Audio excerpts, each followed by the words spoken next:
We are on week 9. Today we are calling our lesson Laying Down the Law. Today I want to talk about violence in the law. And this is kind of a broad topic to a degree because there are lots of laws and there's lots of different types of violence in the laws for us to address.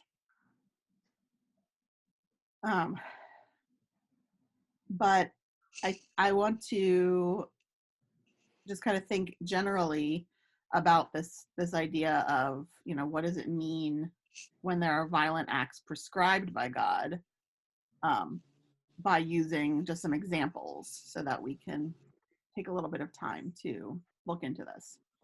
So I was looking at a writer, theologian named Adam Hamilton this past week. If I'm remembering correctly, Adam Hamilton is a Methodist, I think, and he has written several different books. And in one of his books, he talks about this issue of violence in the Bible and what do we do with this. And just like we have been discussing, his conclusion is that the way you read the Bible, the way you understand where the Bible comes from and how you're supposed to use it has everything to do with how we interpret the violence in the Bible. So I want to read to you just an excerpt from his book that I think will sound fairly familiar to you.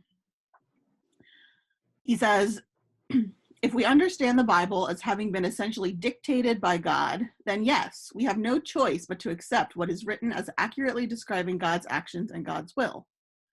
But if we recognize the Bible's humanity, that it was written by human beings whose understanding and experience of God was shaped by their culture, their theological assumptions, and the time in which they lived, then we might be able to say, in this case, the biblical authors were representing what they believed about God rather than what God actually inspired them to say. If we use Jesus's words and his great commandments as a colander, we'll see that the violent passages in the Hebrew Bible contradict not only these great commands, but the very life and ministry of Jesus, who was God's unmitigated word. So one possible resolution to the moral and theological dilemma raised by the text we've been studying is that Moses, Joshua, David, etc., were warriors living in times when violence was seen as part of God's way of accomplishing his purposes. They attributed to God words, commands, and deeds that they believed God would have authorized or done. What I am suggesting is that Old Testament passages about violence and war thus tell us more about the people who wrote them and the times they were living in than about the God in whose name they claimed authority to do these things.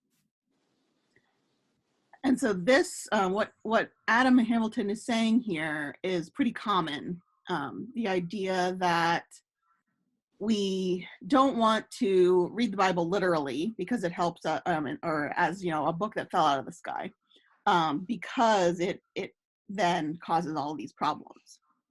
But if we read it in this way, then it helps us to explain away some of these troublesome sections and make a decision about how to handle the contradictions that come up.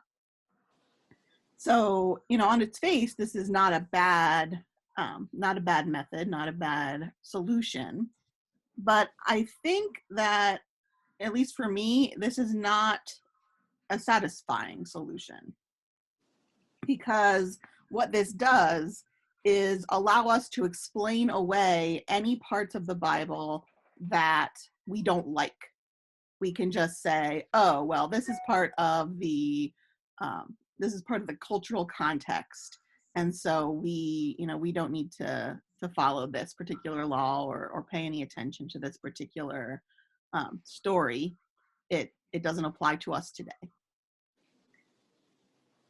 And I think my problem with that is, first of all, that allows for the Bible to become my book rather than God's book.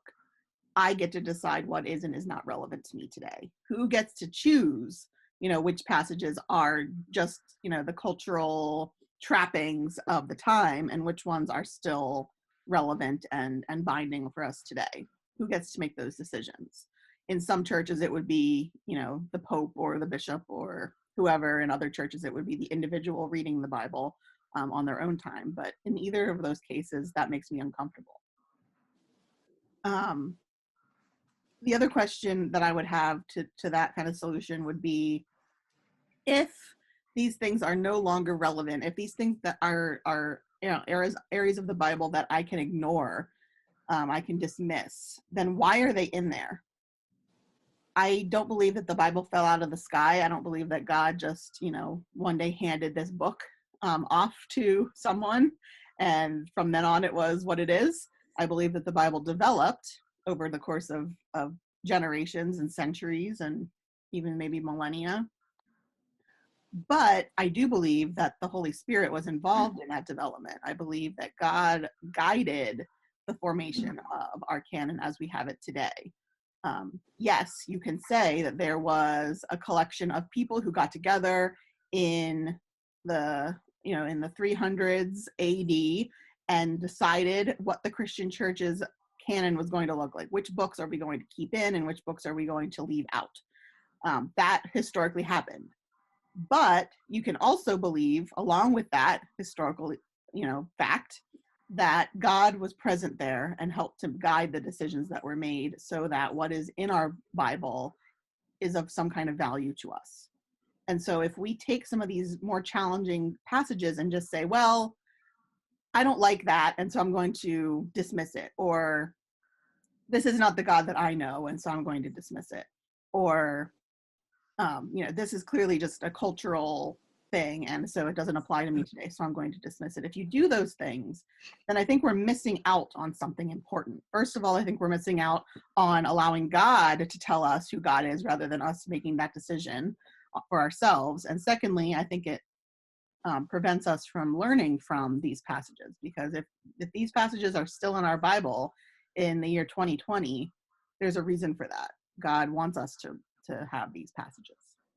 And so I think that the most faithful thing for us to do is to struggle with these, is to raise the questions, is to wrestle with the text, with each other, and try to figure out, what might this be saying to us today. And we do have some tools that we've been developing for doing that. One of them is that kind of metaphorical or allegorical reading that we've talked about in the past, where you read the stories as if they are, kind of morality tales like Aesop, that it's not supposed to be literally Canaanites and literally Israel, but it's supposed to be, who are you as an individual person of faith, and what are the things in this world that are tempting you, that are trying to guide you away from your faith, and what can you do to bolster yourself or bolster your community.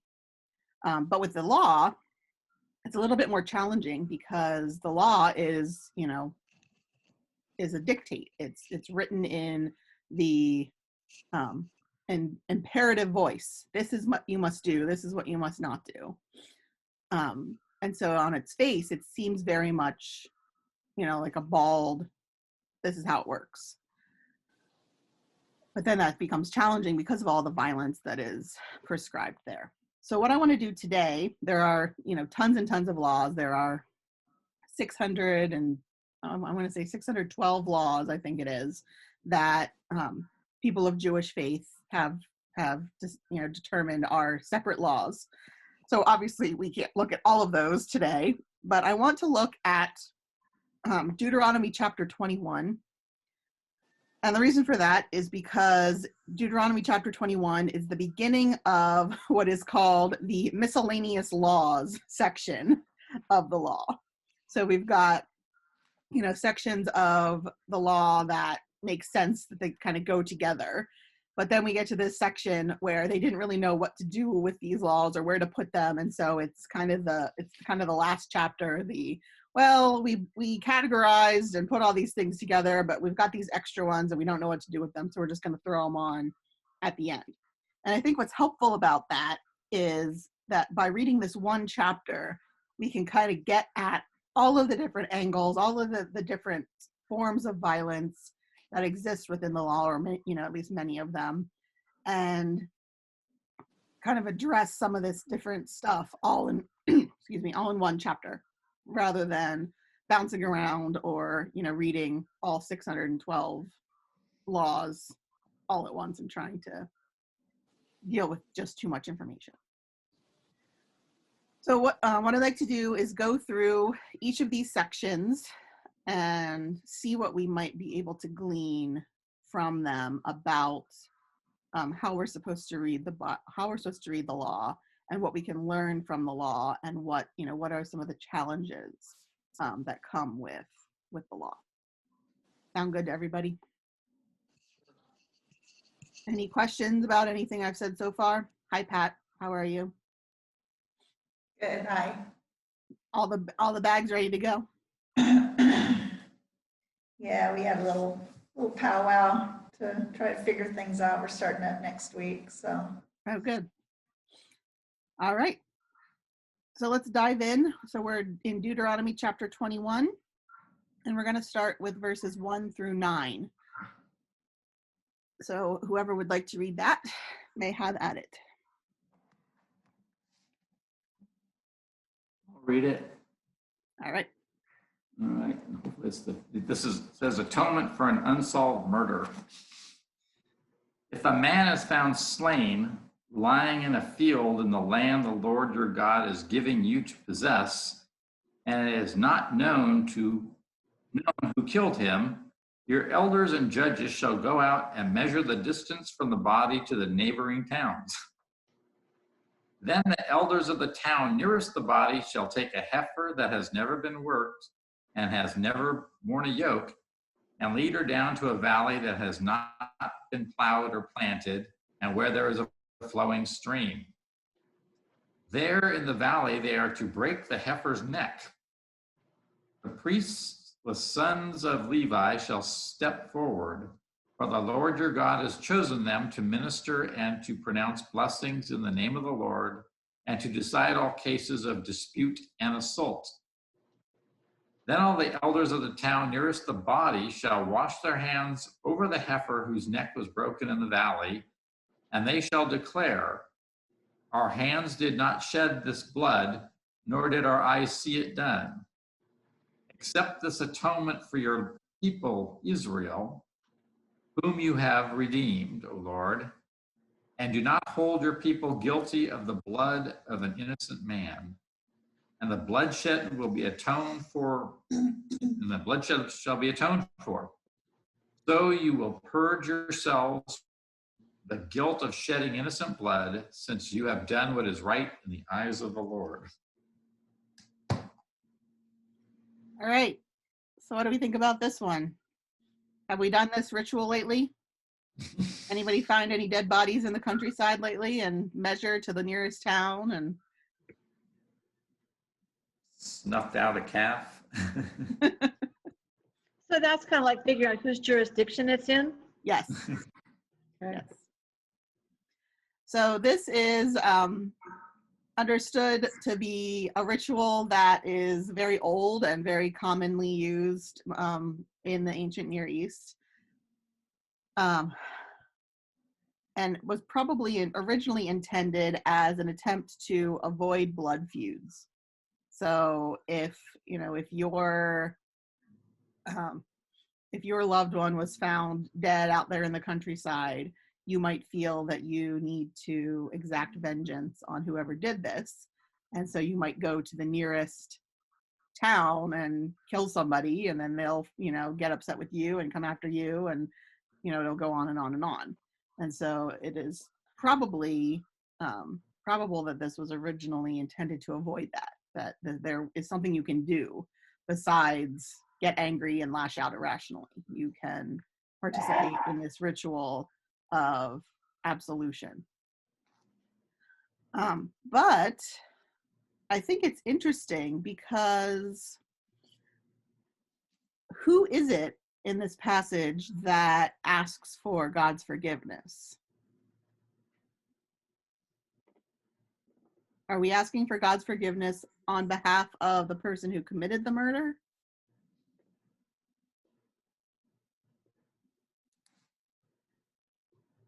Everybody of Israel says Yeah. here. So by the time that this passage was starting to, kind of coalesce into where it belongs in the book of Deuteronomy, this ritual kind of had taken on a new significance. It wasn't just as a deterrent for blood feuds, but it was a theological statement. The whole community shares in the guilt of any crime that is committed in its midst. So I have an interesting quote that I think is really challenging. I don't know how far I can go in agreeing with it or not. On the face of it, it sounds pretty good. But, I think when you get down into the nitty gritty of it, it becomes a little more challenging. But I want to read this to you and see what you think. The author wrote, "The sense of community guilt ought to be commonplace among Christians. Society is responsible not just for the criminal who escapes arrest, but for all crime and vice within it. Except for society's neglect, the sin might not have been committed. The civic corruption that winks at vice might not have festered. Our neglect is responsible for slums and poverty, for abuse of women and children, for delinquency of all kinds." So this person is suggesting that what we as a community put up with is what is going to happen. And so we as a community share some responsibility for the crimes that are committed, for the sin, for the murder, for whatever, whatever laws are broken, for corruption of leaders, things like that. So what do you think about that? Are we responsible for the behaviors of our neighbors? You're talking about systemic. Yeah. Yeah, I agree with that. Mhm. We all have to bear the guilt for the bad things that happen. I mean, yes, there's individual who actually commits the deed, but I guess it's because of, my background, but because of the environmental and other factors that are around a person as they're growing and as they're deciding what kind of character they are, we're responsible for that. It takes a village to raise a child, is what the statement is. Mm-hmm. And if And we don't everybody. educate people, and we don't have enough jobs, then the track is sown, so to speak, I think. So we're responsible for not doing what God wants us to do for the people who are in need. What do you think, Steve? I think that we have some culpability, but that totally discounts personal accountability in some cases. But you could have a society where, like Singapore, where they don't tolerate anything. And so the issues are pushed out of their boundaries. Mm-hmm. But that doesn't make them go away. No, it makes it go away from where you are, though. But they're not gone. But, you've moved the responsibility elsewhere. Mm-hmm. Perhaps. Kind of like we have a gated community, if you have a gated community here, you move your problems outside your gates mostly. But they're not gone. Nope, never will be gone because we're humans. Yep.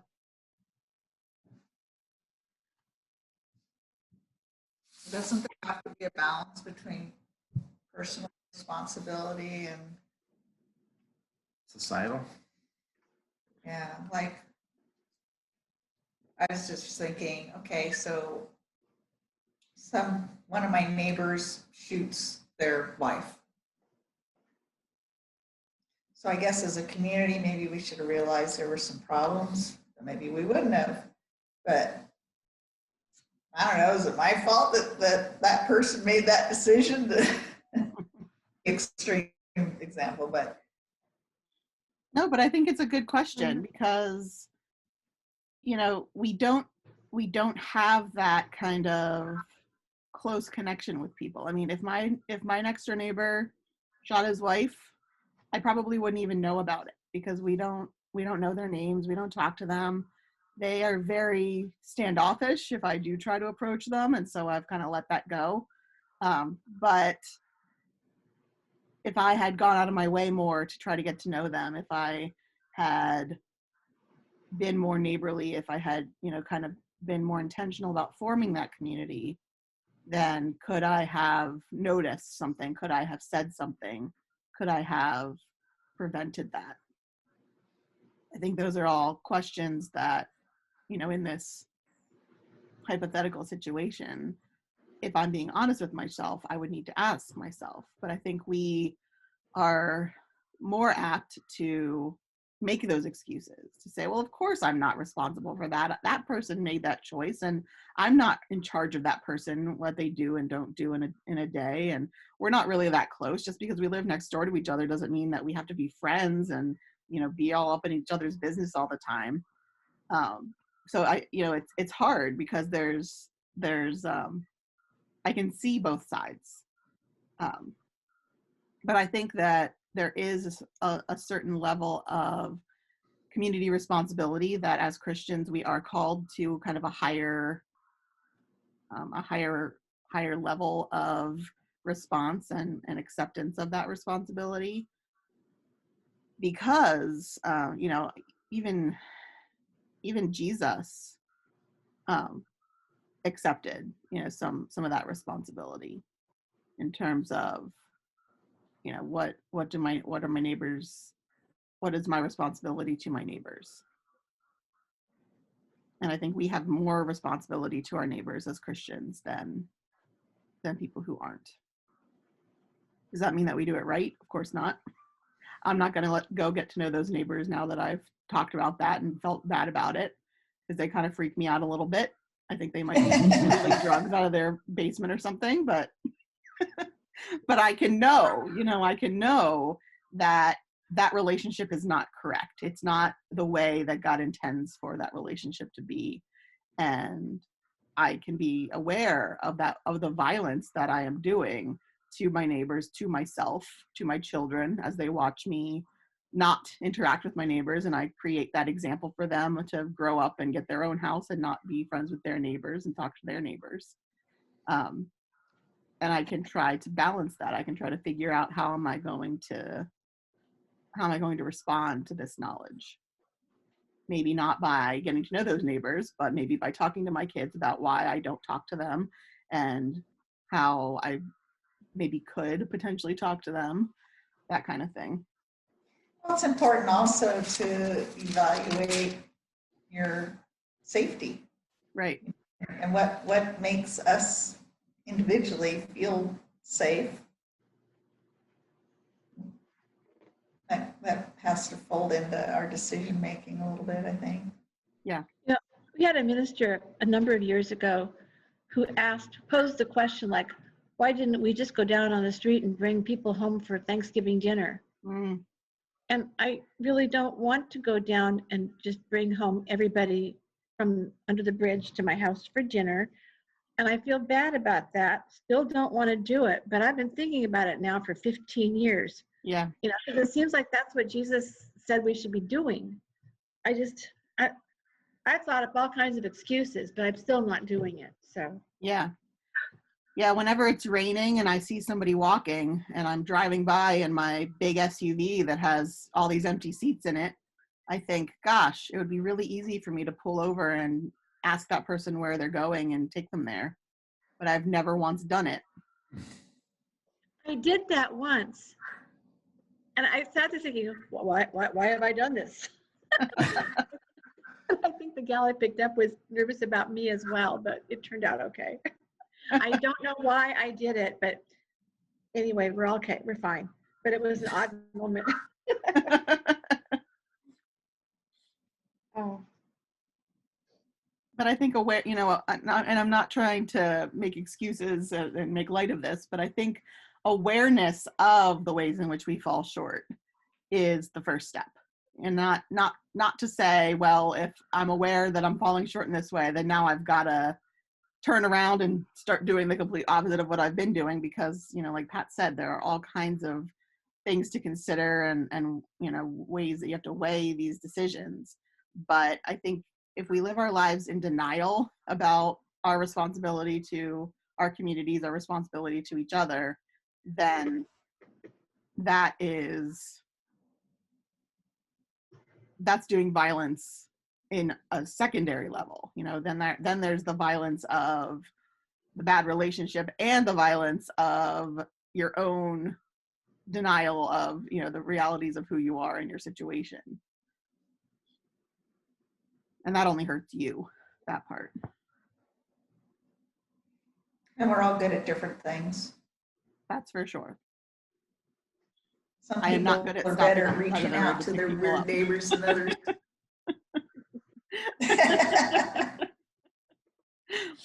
All right, anything else about this Yeah, this law? Pam. Okay, let's move on to the next section.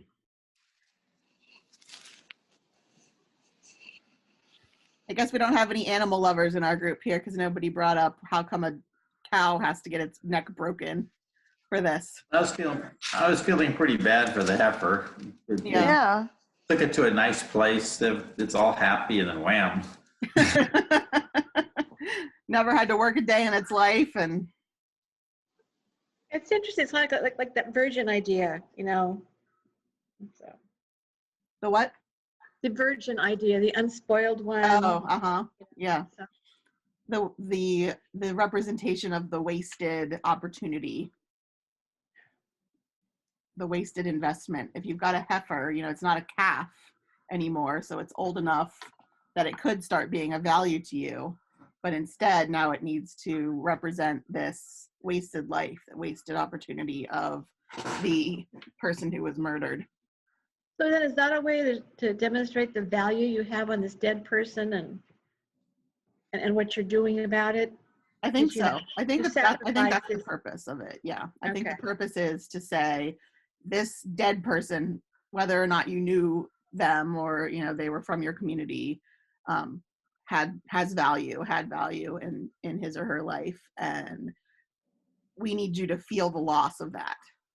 And if you can't feel the loss of that because you don't have that personal connection to this human, then I'm going to take away something else from you that is of value to you, one of your cattle, and not just any cattle, not like an old worn out one that's not giving milk anymore, but a young one that would have produced a lot for you, would have provided a lot of service to you, just like this person could have been of value to your community and you to them. Everybody goes, I don't know who this guy was. Right. Our town. All right, so verses 10 through 14. Anybody want to read this one for us? I will. All right, thank you, Karen.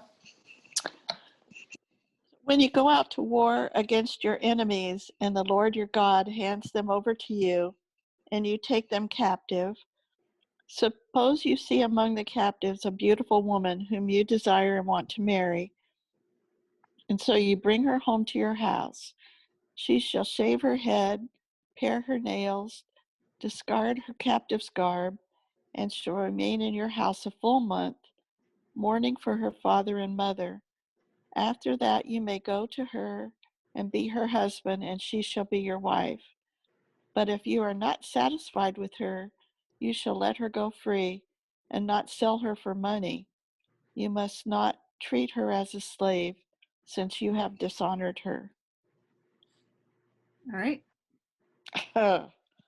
Steve, have you brought home any captive women that you wanted to take on as your secondary wives lately? One is more than enough. So now, That's like having a demo. I mean, really. Oh.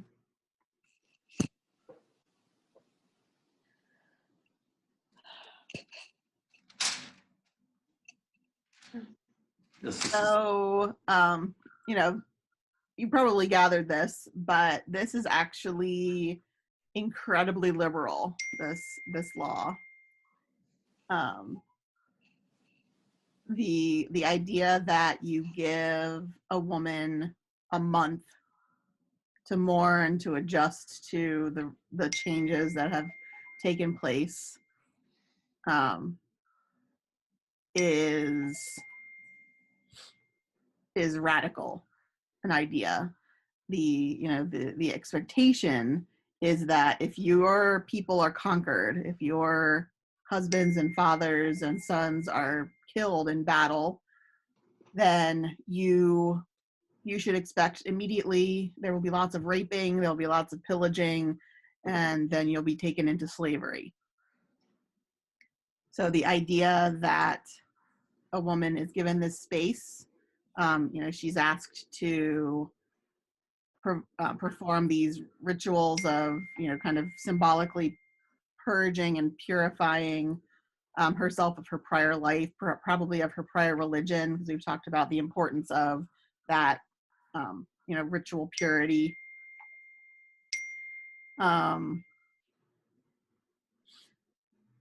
Those are important for that purpose, but she has the rest of that month to kind of adjust, and then at that point you're allowed to do whatever you want to her. We're still not, completely liberated here. But interestingly, if you don't want her anymore, you're not allowed to sell her. You're not allowed to get rid of her as a slave. You have to let her go free. I don't know where she would go if her husband, father, Where would she go? sons. Yes, I don't know where she would go. There's not really anywhere that she could go. So that's problematic for sure. But the fact that you're not allowed to sell her says something, I think, about, about honor, about the dignity that is owed even to women. Even. Katie, do you know where this raping thing came from? Is there, in all your studies, has that ever come up? Like, why was that like the perceived correct thing to do if you're overtaking a civilization and winning? Why that? Well, I think part of it is about power. Rape is never about sex or lust or interest in, sexual pleasure. It's about exerting your power over another human being. Yeah, why that?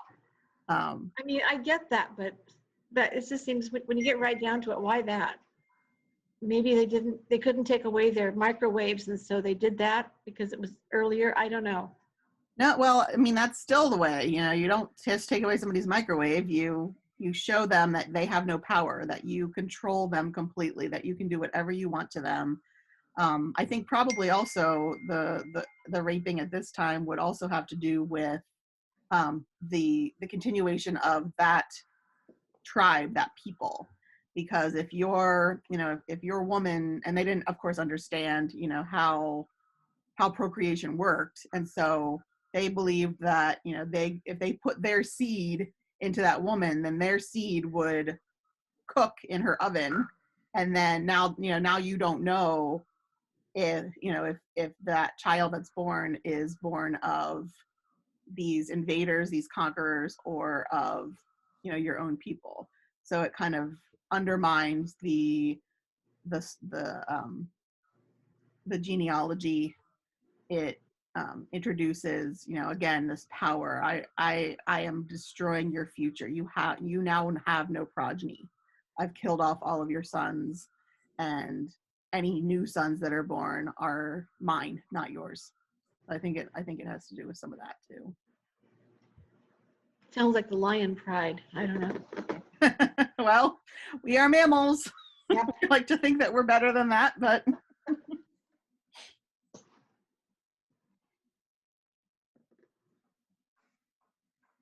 anything else on this one? I'm glad it was incredibly liberal. Yeah. For the time anyway. Yeah.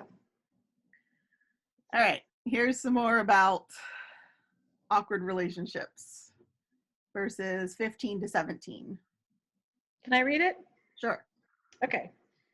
When a man has two wives, one loved and the other hated, and they both give him sons. But the firstborn is from the hated wife.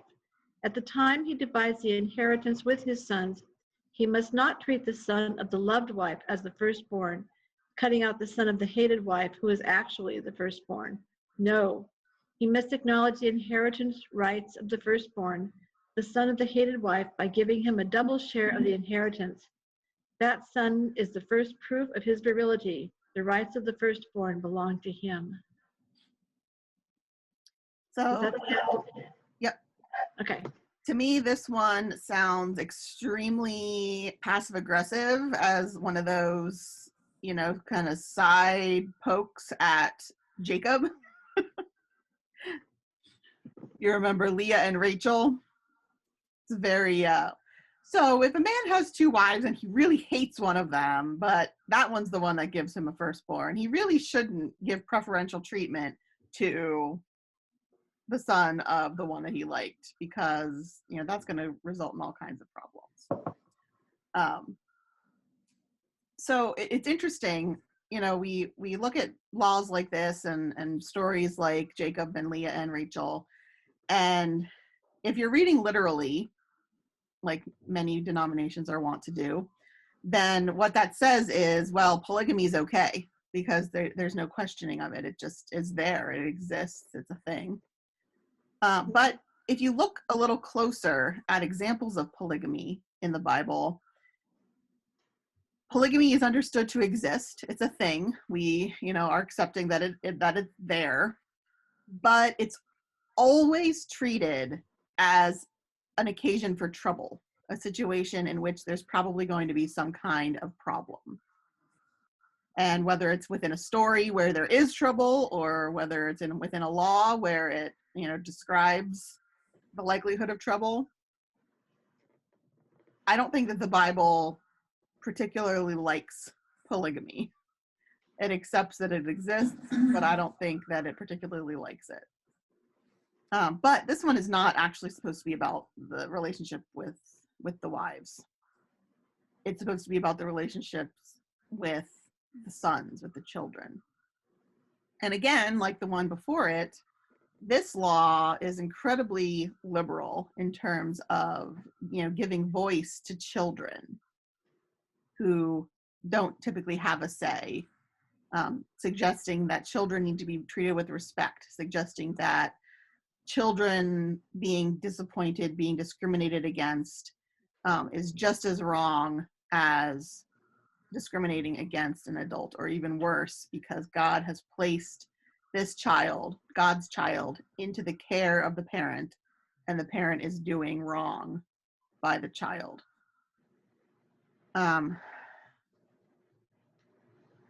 So, you know, today we don't really have this stuff about rights of the firstborn and all this, but I think that what we're talking about here is first codifying, you know, the lesson that Jacob did learn through the treatment of Joseph and the relationship among his sons, and the relationship that he had with his sons, but also, you know, moving forward to show that that having children, that being a parent is really important and really difficult and must be entered into with care. So that's my thoughts on that. Anybody else have thoughts on that one? Well, these are, call it rules Yes. that are being, I'll say, made up, interpreted by by people, right? Yeah. So kind of like all our different churches have lots of different traditions, and sometimes we get a little too sidetracked on that, forgetting what God actually said, you know? Mm-hmm. Yeah, so it's interesting, the history of law and law interpretation in the Jewish tradition. You know, we kind of miss out on this in a lot of ways, because we picked out the books for our Bible, and there's the Bible and then there's not the Bible. There are no degrees. But for people of Jewish faith, there is kind of a almost like concentric circles type of model where the Torah, the first 5 books of the Bible, Torah means law, and the first 5 books of the Bible are understood to be the center of the Jewish faith. And then outside of those are what's called the Nevi'im meaning prophets. And so they pull the prophetic books and put that kind of in the next circle. And then the Ketuvim, which is the writings, the Psalms and Proverbs and Job and things like that. And so that is, what we understand to be the Hebrew scriptures, those 3 levels. But then after that, there are additional levels, including the Mishnah, which is a series of writings from various rabbis, where they would take a piece of the scripture and put it in the middle of a big piece of paper, and then they would write commentary on that section around it. And so it would be like you printed a tiny little box of text and then left a whole bunch of white space around the outside so that you could take your notes about it. And then those notes themselves over the course of time have been codified and written down and put into books and organized. And then those have become definitive and understood to be prescriptions for the law. They aren't understood to be as critical, as central as the ones that are in the scriptures, but they're still important and held up as valuable interpretations and clarifications of what's in the law. And then from outside of that one, there's what's called the Gemara, which is a commentary on the Mishnah, which is the commentary. So it's kind of the understanding is that we've got commentaries on commentaries on commentaries on commentaries on commentaries. And it's this constant, reimagining, re-understanding of how does this law apply in our current context under certain circumstances. And for people who are of the mind to do things like this, it's a lot of fun to come up with hypothetical situations and argue about how the law should be applied in this particular situation or that particular situation. And that is where a lot of the later laws come from. For example, the law that you can only travel so many miles in a day on a Sunday or on a Saturday on the Sabbath, because if you can walk away from home, but if you walk so many miles, then that's considered work. And so because you can only travel so far from home, if you go out the day before and walk halfway to where you were going to go and leave a little set of food and a tiny tent there, then the next day on the Sabbath you can travel the entire distance because you have established a home at that middle point. And so as you leave your regular house and travel toward this spot, you're actually going toward your home, not away from your home. And then when you get there, you can travel the maximum amount of distance from there to your destination. And Orthodox Jews still follow this today. That's the reason why they all live in cities, and because you can only walk so far on a Sabbath, and so you've got to live near the synagogue. You've got to live near the grocery store. You've got to live near everything you need to get to, because if you don't, then you can't get there on other days. So all these very technical things, which I find very fascinating. I'm sure I would, be infuriated by them if I had to follow all of them to the letter. But I think that's what this is doing. I think this is taking, a generic commandment, even, go all the way back to like the 10 Commandments, which kind of is the very, fundamental center of the concentric circles, and say, you shall honor your father and mother. Well, by honoring your father and mother, that means that your father and mother need to be honorable. And what does that mean? And how do we how do we live that out in actual situations where there's messiness and real relationships and real humans that are wrong and do bad things and hurt each other? How do we understand what that's supposed to look like? And so then, this could be seen as a commentary on that commandment, potentially. I really like that. I think it's interesting and helpful in a way that the way that we do it, where it's Bible, not Bible, kind of misses out on. All right. Anything else on that one? This next one's really good. I like this one a lot.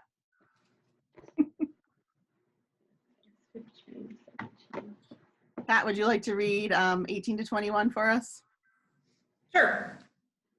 If any man has a stubborn and rebellious son who will not obey his father or his mother, and when they chastise him, he will not even listen to them, then his father and mother shall seize him and bring him out to the elders of his city at the gateway of his hometown. They shall say to the elders of his city, "This son of ours is stubborn and rebellious. He will not obey us. He is a glutton and a drunkard. And all the men of his city shall stone him to death. So you shall remove the evil from your midst, and all Israel shall hear of it and fear." Well, there's a way to deal stoned with their this. rebellious children lately? I haven't. That's a scare tactic. Yeah, so scholars believe that this law was not actually enacted very often, but was probably used more as a threat to their unruly children that they could do this. But, again, we look at this and we laugh and we think how backward this is. But this is, again, very liberal. Even as late as the Romans and later, the idea, that the father can't just do whatever he wants with the members of his household is radical. A Roman father, a Roman head of household had the power of life and death over every other member of his household, his wife, his children, his slaves, his, children-in-law, if they were still around. He could do as he pleases up to the point of, murdering them. And there So were where'd no that come laws from? against that. What's that? Where'd that come from again? What's that? Where did that come from again? What, the idea that you can, That you can do whatever you want because you're the guy. yeah, that's Where'd that come from? just the guy part or the Yeah. the control part. Yeah, yes, the two together. I mean, we're still suffering under that to a certain extent. I'm just wondering, what was the basis for it? Yeah, who says boys rule? Well, Boy. not everybody Girls- says that. There are Isn't it girls rule, boys drool? boys drool, yeah. Well, so it's interesting because cultures influence cultures, influence cultures, influence cultures.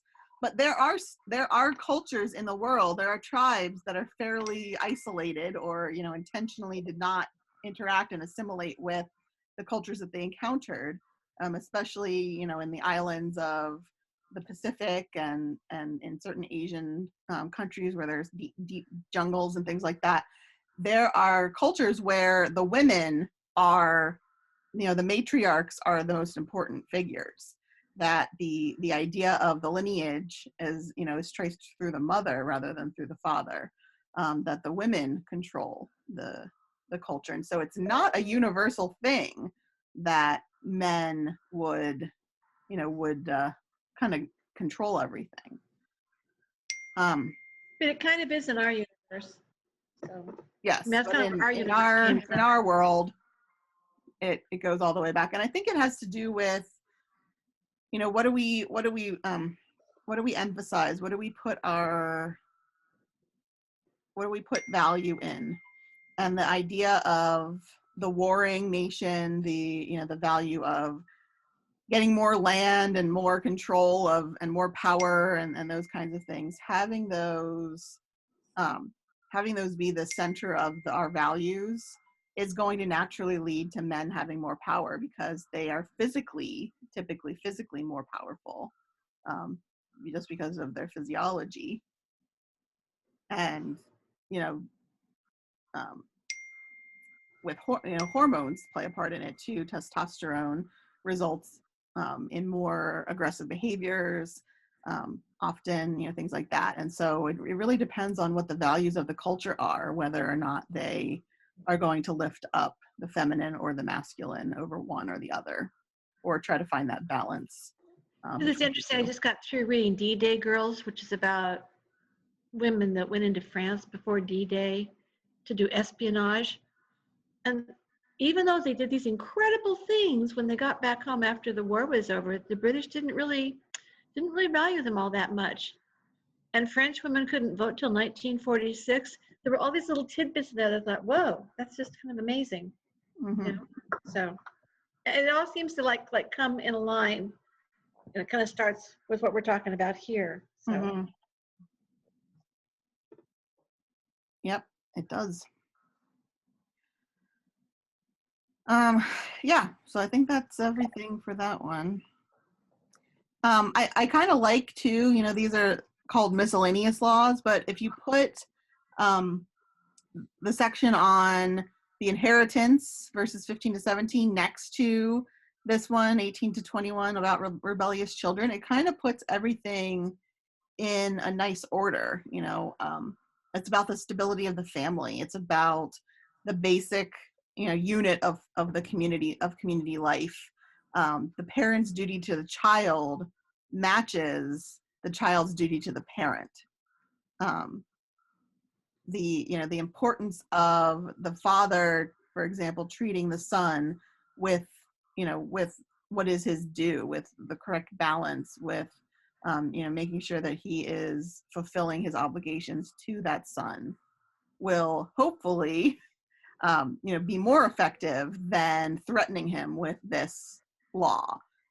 Reason and sympathy and justice are generally more powerful tools in forming the behavior of our children than threats and stoning might be, ideally anyway. Yeah. Not for everyone. All right, anything else on that one? I would just point out that the child was probably older if he was a drunkard. It wasn't You would taking out hope- your small children. You would hope so. Yeah, I don't think we're stoning any of our toddlers to death here. Some days you might want to, but But yeah, there's the law to consider. Okay. yes. All right, last one I will read. When someone is convicted of a crime punishable by death and is executed, and you hang him on a tree, his corpse must not remain all night upon the tree. You shall bury him the same day, for anyone hung on a tree is under God's curse. You must not defile the land that the Lord your God is giving you for possession. Mm. So again, we've got these assumptions, right? That there are crimes that are punishable by death, that you can hang people on a tree. But again, this is saying something that is not commonly said, which is typically when you stone someone or you hang someone, you want to leave the body as a lesson and a warning to others that they will suffer in the same way if they commit the same crime. Also, to add to the suffering of the person who's dying, knowing that after they're dead, their body will be dishonored in this way. There will be no gravestone for them. There will be no remembering them. Their body will not be laid to rest with their ancestors and with their loved ones. It will just be left out to rot. There are kind of two purposes there, but both of them have to do with manipulation of the feelings of the people who are participating in it. But in this case, you're not supposed to do that. Why? Why don't you want to do that? Well, because even this person, even this convict who has done something terrible enough to, quote unquote, deserve execution, even that person was created by God, is a beloved child of God, and so should be buried. Because if you don't, then you are doing violence not just to the person who, you know, supposedly deserves that punishment, but you're also doing violence to yourself. You are defiling your community. You are diminishing the value of all the humans in your community by diminishing the value of this human to the point that his body is of no value and should just be left out to rot. And so I think that's what it's saying there about the defiling the land that God has given you, that by not giving the honor due to the bodies of these people, you are not giving the correct value to the entirety of creation itself. So, Katie, I'm thinking about lynchings that happened in, and I'm wondering if that's why hanging, because it says anyone hung on a tree is under God's curse. I'm wondering if that's why lynching was chosen by people for dealing with the Black people.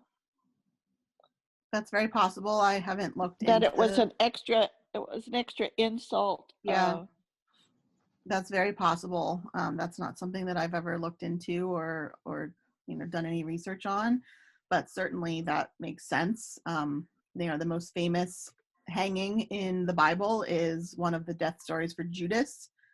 He hung himself, and so there's definitely, you know, a curse connected to that particular method of death. And then, you know, this here says the same thing. So that's very possible. I don't know, you know, if there's evidence that that's where that idea came from specifically, but certainly the you know, the use of hanging, even, you know, like the kind of the Old West hanging to execute criminals, could be traced, you know, to this, because the idea there is to curse the person, right? That they've done something so bad that they deserve death, and not just death, they deserve to be cursed by God. They deserve to go to hell. And so by hanging you, we are not just doing damage to your mortal body, we're doing damage to your immortal soul. And that, again, you know, is used to control the population by giving them that additional fear.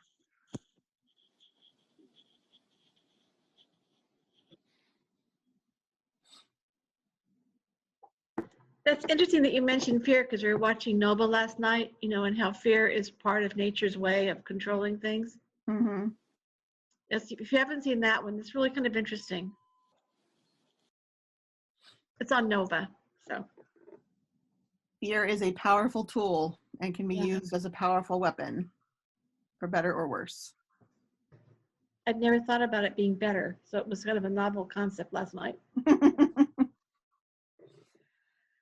So, you know, I didn't walk you through these particular laws because they're of any more or less value than any other ones in terms of our own, you know, our own learning or our own following or not following of them. Obviously, you know, I'm not really following any of these laws myself. I don't know about any of you.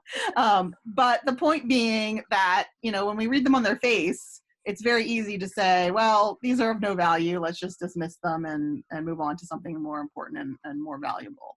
But I think that we're missing some things from this if we do that. I think, you know, we kind of we would have to find that lesson about the importance of community elsewhere, the importance of, you know, acknowledging our own roles in the way that everyone in our community behaves and has and does not have what they need in order to make good choices.